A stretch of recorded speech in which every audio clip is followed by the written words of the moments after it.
अस्सलामु अलैकुम रहमतुल्लाहि व बरकातुहू। एक सवाल आया है कि किसी शख्स ने अपनी बीवी को तलाक दे दिया और तलाक देने के बाद फिर से उसी के साथ वो निकाह करना चाहता है, तो इसके बारे में आप बताएं। तो देखिए, इसके बारे में आपको बताता हूँ कि अगर कोई शख्स है वो अपनी बीवी को तलाक दे देता है तो फिर उसकी बीवी के ऊपर जो उसका हक होता है वो हमेशा हमेशा के लिए खत्म हो जाता है। ठीक है, तो अब उसके ऊपर फिर से उसी हक को हासिल करने के लिए उसे फिर से दोबारा निकाह करना पड़ेगा। ठीक है, तो अब निकाह वो किस तरीके से कर सकता है और दोनों के ऊपर क्या मसला बनता है, इसके बारे में मैं आपको बता रहा हूँ। सुनिए, जब किसी शख्स ने अपनी बीवी को तलाक दिया तो तलाक देने के बाद उसकी बीवी उसके निकाह से निकल गई। ठीक है, तो उस मर्द को कुछ नहीं करना होगा। करना जो होगा उसकी जो बीवी थी, यानी कि वो जो औरत थी, उसको करना है। उसको करना क्या है मैं आपको बता रहा हूँ। उसको करना क्या है, उसे इंतजार करना है। इंतजार उसे किस चीज का करना है? जो औरतों को महीनावारी खून आता है जिसे हम हैज कहते हैं, तो 3 हैज जब तक उस औरत को ना आ जाए तब तक वो इंतजार करेगी। वो किसी के साथ निकाह नहीं कर सकती है, चाहे उसका जो शौहर था चाहे किसी और के साथ, किसी के साथ वो निकाह नहीं कर सकती। कब तक? जब तक उसे 3 हैज ना आ जाए, यानी कि जो महीनावारी खून आता है औरतों का वो 3 मर्तबा ना आ जाए।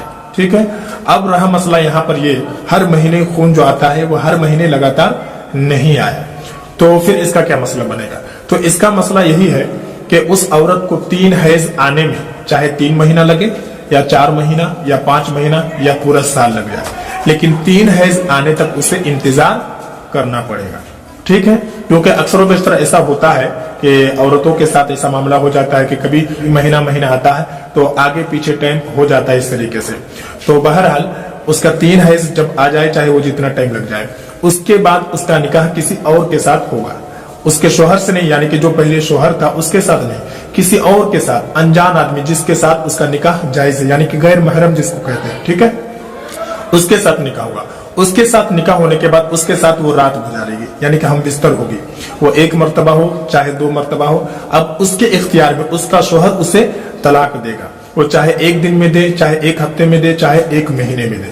ठीक है, उसका शोहर जो बना गया, यानी कि दूसरा जो शोहर हुआ, वो जब उसे तलाक देगा, तलाक देने के बाद फिर से उस औरत को 3 हैज तक इंतजार करना पड़ेगा। वो 3 हैज फिर से, चाहे वो 3 महीना लगे या 4 महीना लगे या 6 महीने या साल भर, 3 हैज जब पूरा आ जाएगा उसके बाद फिर से वो अपने शोहर से, यानी कि उसका जो पहला शोहर था, दोनों मियाँ बीवी आपस में निकाह करके फिर से मियाँ बीवी बन सकते हैं, यानी कि उसका शोहर तभी जाकर के अपनी बीवी से निकाह कर सकता है। ठीक है, यहाँ पर एक बात और मैं बता रहा हूँ, ये बहुत बड़ी बात है, इसको आप सुनिए। आवाम में अक्सर व बेशतर ये रिवाज है और ये गलतफहमी है कि औरतों का जो इद्दत होता है वो 3 महीना 13 दिन होता है।